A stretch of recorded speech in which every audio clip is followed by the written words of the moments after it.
This video is to share information with families about the FPS one-to-one Chromebook initiative that will be starting in the fall of 2014. This information was presented at family information meetings, and this is a video recording of the same information in case you were not able to attend one of the meetings. As we go through this presentation, these are the biggest parent takeaways. We want to explain a little bit about what a Chromebook is, talk about how the child will be using it for learning, talk about what your family can do to help keep your child safe when using the Chromebook online, take a look at what responsible use means for the child and when the Chromebook is at home with the family. Talk briefly about the financial responsibility for repairs, any loss or damage that might happen, and what that process is for the repairs. And talk about when the child will receive the Chromebook and what some next steps are after that. So for those that aren't familiar with the Chromebook, let's show a quick video here of exactly what a Chromebook is. This is a laptop. This is a computer. This has the web? That's weird. Okay, so it's the web. There are no programs? So there's nothing to start up. Then how do I do stuff? There's no messy desktop? So no rolling hills of green. Can I use it anywhere? On a unicycle? My calendars, emails, documents. Everything can be saved to the web. That's crazy. So I could throw this thing into a river. And I won't lose my stuff? It doesn't need virus protection. What about annoying updates? Or patches? Or patches for the patches?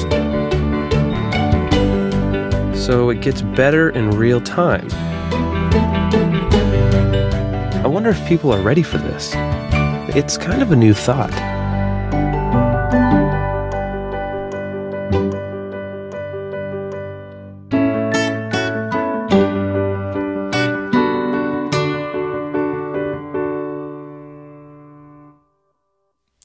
So after recapping that video a little bit, Chromebook is a laptop. It does work differently than a Mac or Windows machine.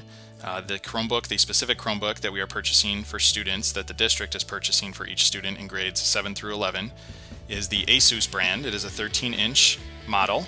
We felt that feedback from some staff and students, we have some 11-inch Chromebooks in the district, and they were a little too small for doing what needed to be done on the device, so we did purchase 13-inch devices. These devices have 4 gigabytes of RAM, which is the memory, which means if you have more tabs open on your Chromebook, that you'll be able to multitask a little bit better. It does have 32 gigabytes of internal storage if you need to save anything on the actual device. This will work well on our new wireless. We recently upgraded our infrastructure in the district. We'll be using the AC dual band, and this device does work with that. This device we felt was also a little more durable, and it does have up to 10 hours of battery life. So our expectation with that is that the students should leave their charging cord at home as long as the device comes to school fully charged. Then that way students can use it throughout the day and charge it at night. We will be showing students how to enable offline mode for some specific Google apps like Gmail, Calendar, and Drive. This will allow those apps to work. You'll be able to access your files or compose emails or read emails or access your calendar even if you don't have Wi-Fi access. This device only does work on Wi-Fi. There is no Ethernet or network port, so in order to access the internet for most things you will need Wi-Fi access. And this device does meet a majority of our curricular needs. Unfortunately, this device during 2014-15 will not work with the Mathia or Cognitive Tutor software since that software requires Java. We did feel that this device meets the majority of our curricular needs, and we will still have Windows machines, Mac machines in the building, so if there is a video project that needs to be done or an iPad cart that needs to be checked out, we will still have access to those machines where needed for students. In terms of getting the students online and on the web and access to where they'll be keeping their files in Google Drive, we thought the Chromebook was the best option.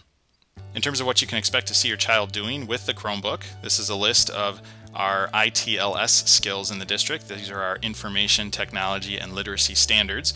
These have come about over the last few years as common skills that students should be showing through their work in any curricular area. And these involve things like writing and revising their work, being able to collaborate on work together. We use Google Drive where students can collaborate on different files if they're building slide deck together, or if they're writing a paper together, or creating a lab together.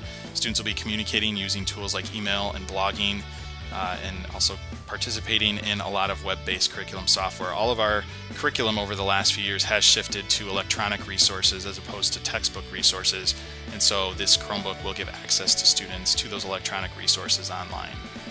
In terms of what you can do to help keep your child safe while they're online, we will have a link here in the slides if you'd like to access this for some good conversation starters on what you and your students can talk about when using a device at home. In terms of filtering the device, when the students are on campus in any Franklin school, our internet is filtered. When students are off campus, meaning at home, we will provide content filtering on those devices when off campus to the extent it is possible.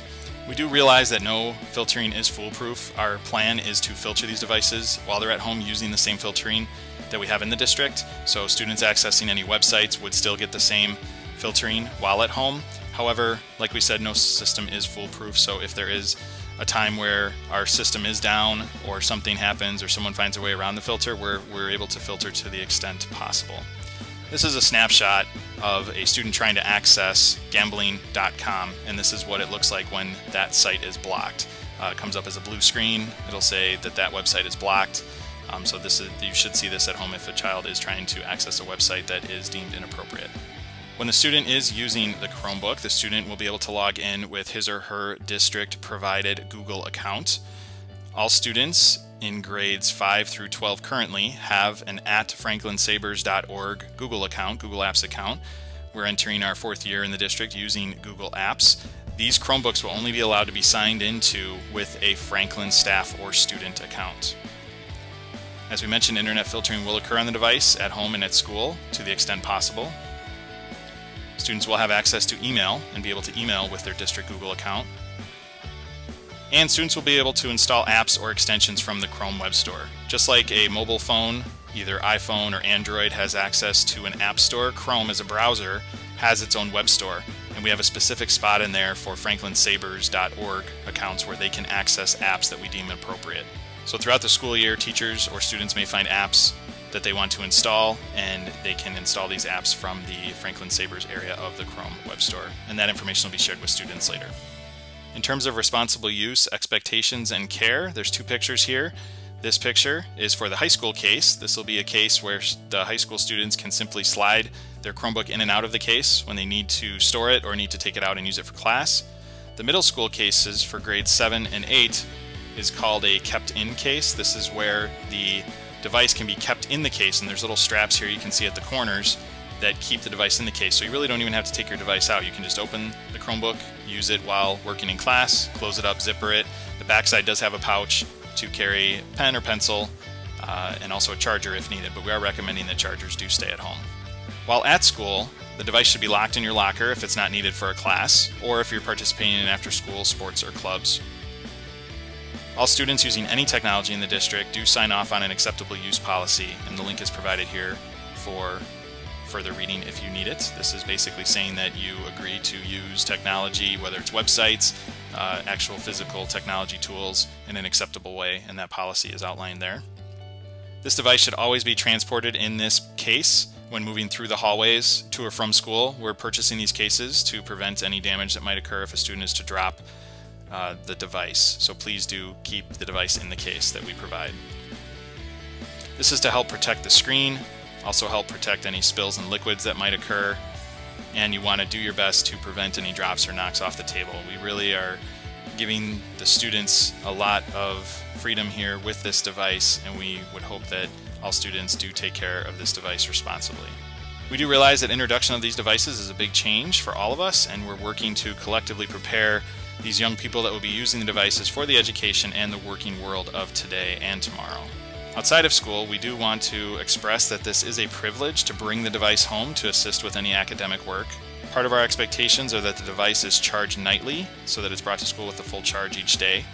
We do realize that this introduces a new set of responsibilities and issues that could take place at home, and we encourage families to have those discussions on what those expectations will be for how the device is used in the home. We would hope that at home, parents are doing their best to monitor internet use. We do want to encourage discussions between the parent or the guardian and the sons or daughters about how they are using this device. We encourage parents to ask, how is this device being used? What are you doing? Show me some of your projects, things like that, just so that you can see how this device really is extending learning.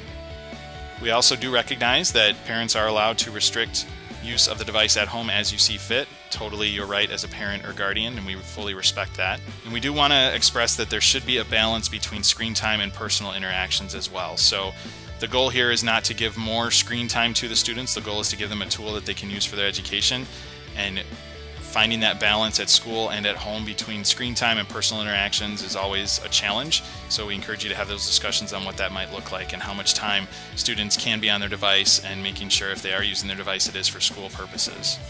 As a family, you can discuss if you're going to have a device turn in before bed or use the device in a common areas only. This is some feedback we got from other schools that went with Chromebook one-to-one programs. So you can discuss how you want to have that happen. Maybe the device is kept charged in the kitchen and it's turned in by a certain point each night, and then in that way you know that it's charging. Everybody knows where the device is, and then this device can be picked up and taken to school the next day. So we really encourage you to have these discussions as a family as you start using the Chromebook at home this year. As far as repairs and technical issues, we would ask that any issues with the device, please start with reporting this to a classroom teacher and seek guidance from that teacher on what the next steps should be. Each building will have a tech depot housed in the library, and this is where the device can be taken if a instance needs to be documented and reported or sent out for any fixes or repairs. If a device does need to be sent out for repairs, the student will be issued a loaner Chromebook while that device is out for repair. Charges will be applied to the student's fee account with the district. The company that is fixing the Chromebooks is ultimately the one to decide what kind of charge needs to be assessed by the families. Families must pay that repair before the assigned Chromebook will be returned to the student using our online payment system, and more information about that will be communicated. This is a list in the back of the homebook of what common charges might be that could be assessed to families if there is a problem with the Chromebook. And again, this is located in the back of the handbook if you want to review this information further. When a device is turned in, it'll be scanned into our system, and both the district office and the parents will be notified by an email. When the repair is complete, the family will also be notified that the device is ready for pickup from the school library. We will have a turn-in process for summer, so at the end of the school year, students will be turning in their Chromebook. That information will be shared as summertime gets closer. In terms of how students will learn what is needed, all students have had a Google Apps account already, so they've been using Google Apps no matter what device they've been using, things like Google Drive, Gmail, Calendar, Google Sites, and many have already used a Chromebook in class. We will be having a Chromebook camp during the first few weeks of school as the devices are issued to students. Students will be unboxing their own device. They will be registering the device with the district, and they'll be learning how to care and maintain for the device, and also how to use some of the apps on the device.